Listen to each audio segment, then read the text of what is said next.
Bratislava has many districts, so when thinking of moving here, it's incredibly difficult to know where to go.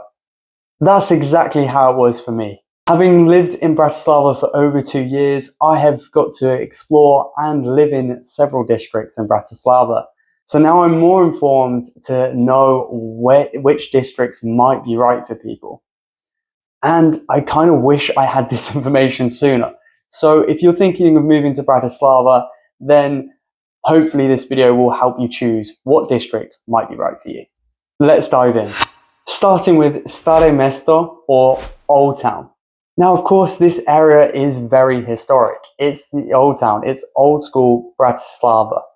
So there's a mix of historic buildings here and some high-end apartments. But of course, with the limited space available here, the apartments on offer are quite small. And with it being such a sought-after area, the rents are higher. They tend to be higher for less space. The vibe here is great. It's international, it's vibrant.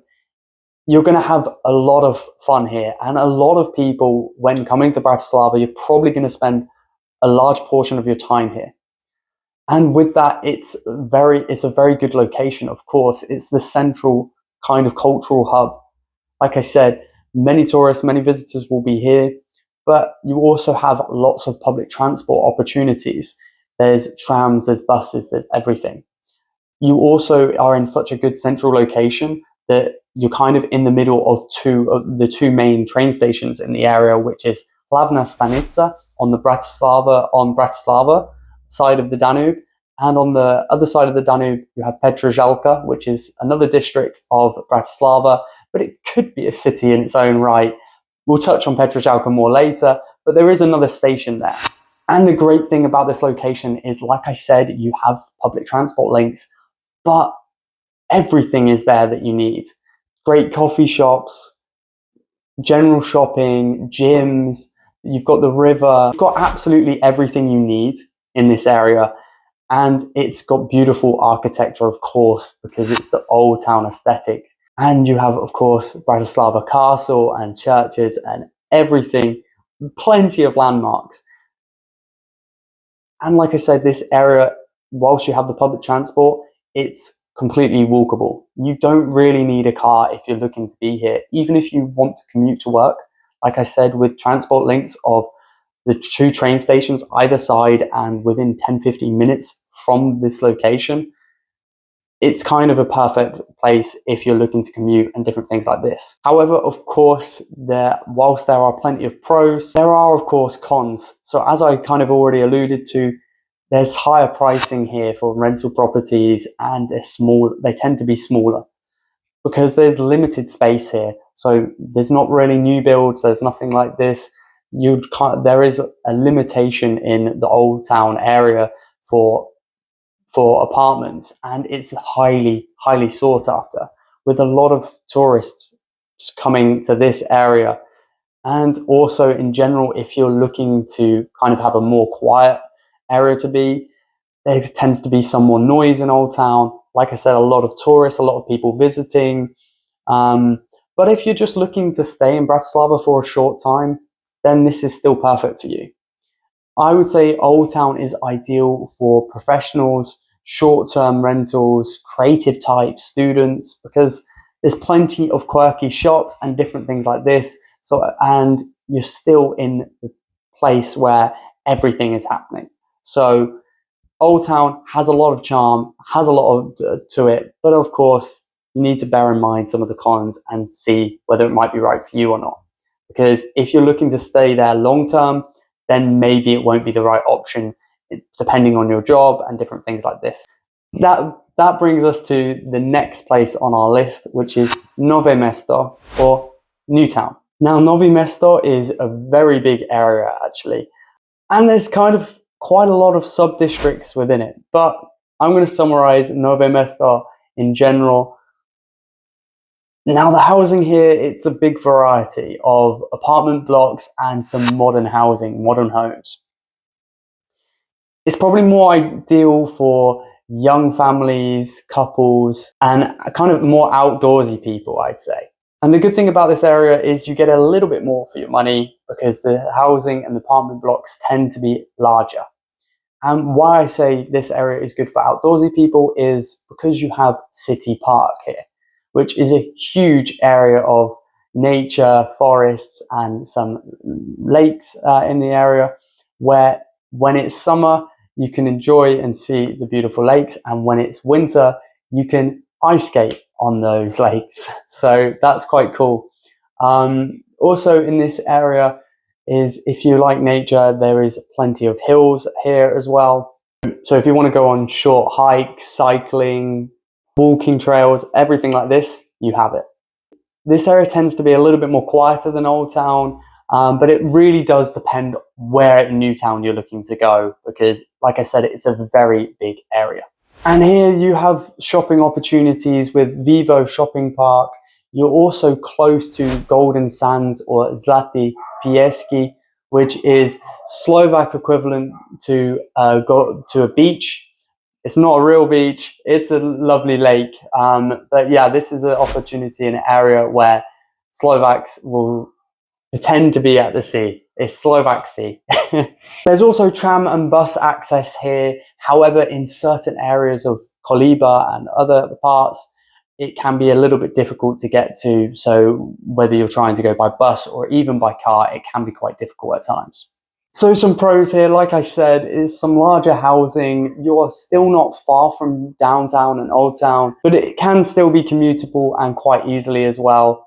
And there's plenty of international schools here. So if you are a young family looking to move here and you want some international schools available, then you have that here. However, there are cons, of course, and some of them are, like I said, some of the areas here are quite hilly and difficult to get to, so parking can be difficult, and in general some mobility concerns and stuff like this. That being said though, let's move on to the next district, which is actually a sub-district of Nové Mesto, which is Kramare, which is where I actually spent a lot of my time, most of my time actually living in Slovakia has been in Kramare. Now for me, I absolutely loved living in Kramare. For me, it's perfect because it's about 15 minutes on the bus to Old Town from there. And you also, like I was mentioning for Nové Mesto, it's quieter than Old Town. It's more laid back.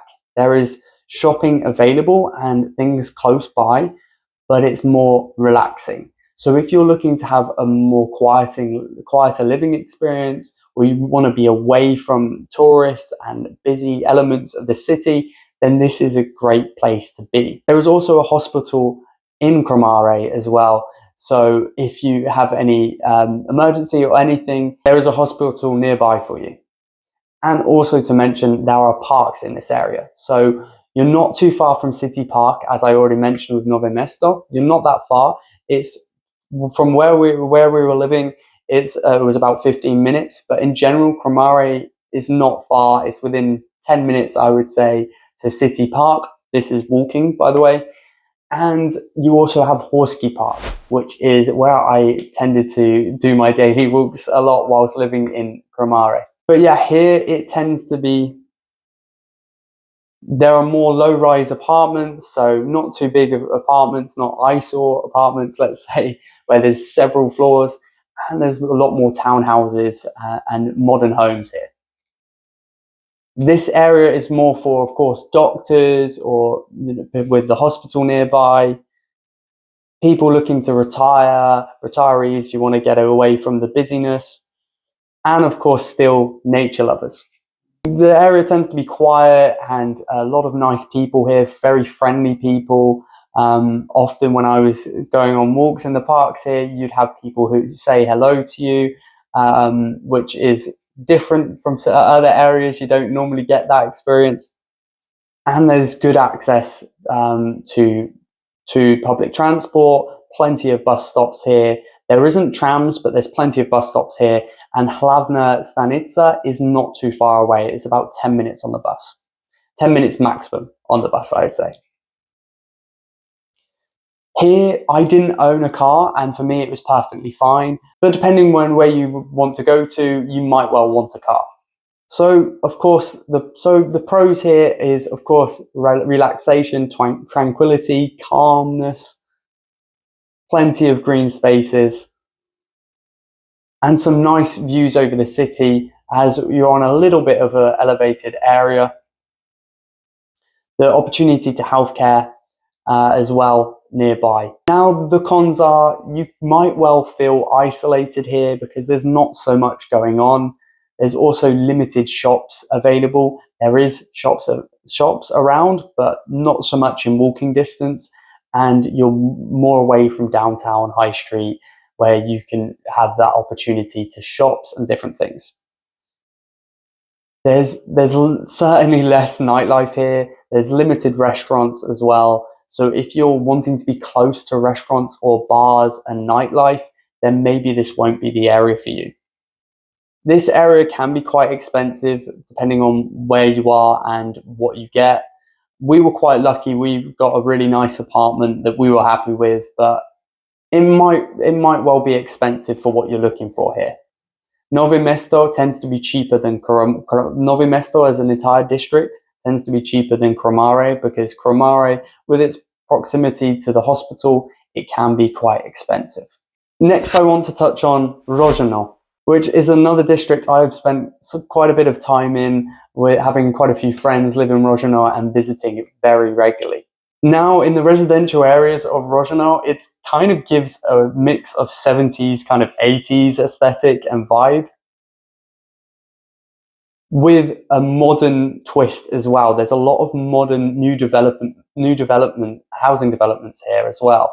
So it's got a retro and modern feel here, which is really unique and interesting. And here it's far more affordable than Old Town.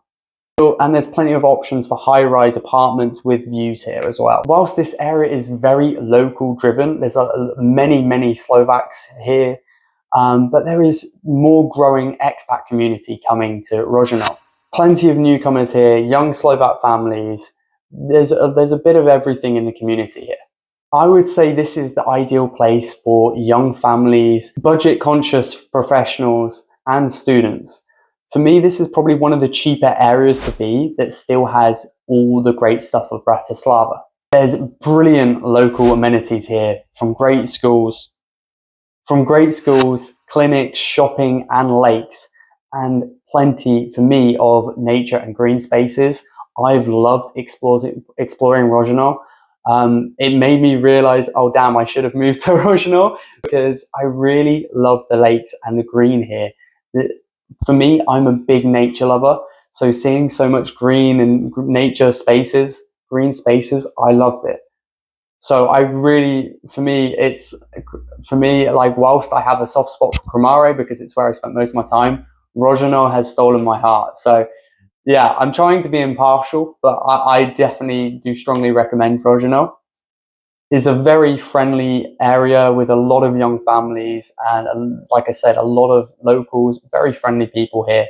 And the good thing about Ružinov, it's reasonably close to the airport as well. So if you're someone who will frequently likely travel or go on planes, then this could be a perfect area for you. There's also some good tram access and bus access here. Yeah, the pros here, it's great value for money. Ružinov has probably the best value for money here, other than maybe the last district I'll be touching on.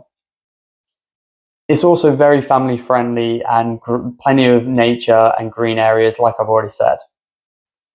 And also the good thing about Ružinov, it's constantly developing. There's more and more projects and development projects happening in Ružinov. It's a very up and coming area. So if you wanted to invest, or if you wanted to move to an area that's very lively, there's plenty of great restaurants here, bars, and cool places to be. So there's a lot happening in Ružinov. But of course, there are some cons. Now, some areas are a bit dated, or more leaning on the industrial side. And during peak times, traffic here can be really bad. Of course, it's really bad in Old Town, but it also can be really bad in Ružinov. So it's something to bear in mind. So that's Ružinov. Let's move on to our last stop, our last district, which is Petržalka. Now, Petržalka is also one of the places I've probably spent most of my time in. Now, there is an absolute huge number of flats here in Petržalka. And there's a lot of availability, and it tends to be more affordable than a lot of the other areas. I would probably say Ružinov and Petržalka tends to be the more affordable places of all the districts I've mentioned. And again, there's a lot of new developer projects here. So if you're looking to buy, if you're a young person or a young couple, or in general, you want to buy, Petržalka and Ružinov are probably the two ones that are the most up and coming and probably the best bets for you. Now, the community here, it's very vibrant, it's diverse. There's a lot of families and students here. And also, a lot of the people living in Petržalka tends to work in Austria. Because of its close proximity to the Austrian border, a lot of people commute here. So if you're looking to move to Slovakia and you maybe are going to have a job in Austria, then Petržalka might well be the best area for you to move to. Because like I said, it's very close proximity. You also have Petržalka Stanica, which is the train station in Petržalka. And within, I think it's one stop, and within one stop, you are in Austria. So yeah, it's very close to the border, and it takes about 1 hour from here to get to Vienna Habenhof, which is the main Vienna train station. So here there is a growing expat community. Petržalka is also great for bike paths, nature, with plenty of lakes here and nature. And when I say biking trails, hiking trails, there is a lot. There's a great, beautiful nature around this area and connections to, if you like cycling, you can cycle to Austria. There's some great bakeries here, shops and everything, and you have the shopping center of Owl Park as well, with Sadianka Krala, which is a beautiful park. And you're in Petržalka, you are, if you walk along the Sadianka Krala, you are right there where the river is, the Danube, which is beautiful as well. There's a lot of bus and tram links here, so the commuting is great. For me, I don't think if you're in Petržalka, you really need a car at all, because you've got plenty of links here, and if you need to go to Austria, you can take the train. It's really straightforward. So even if you're planning to work in Austria, I would take the train. Depending on where you're looking to go in Austria, it can be best to go by train rather than commute, rather than taking car. For me, the pros here is probably the most affordable district here alongside Ružinov. And there's good infrastructure here. Plenty of services, plenty of things to do, lots of nature, plenty of lakes. I would highly recommend Drazdiak. It's a beautiful lake. But there are, of course, cons here. It can feel very crowded here, and a lot of areas here are heavily under construction. But Petržalka is still a great place to be. So there you have it. These are the 5 districts that I think you should focus on, and I've tried to give you a bit of background on each district so that you can decide which one might be right for you. I hope this video has been helpful. If it has, please do leave a like, because that really helps me out. And let me know in the comments, which district do you think you would live? Which district do you think you'd live in? And if you'd like to see more about Slovakia, then I have a playlist that you can check out right over there. And with that said, thank you very much for watching, and I'll see you on the next one. Ďakujem za kliknutie na toto video. Čaute.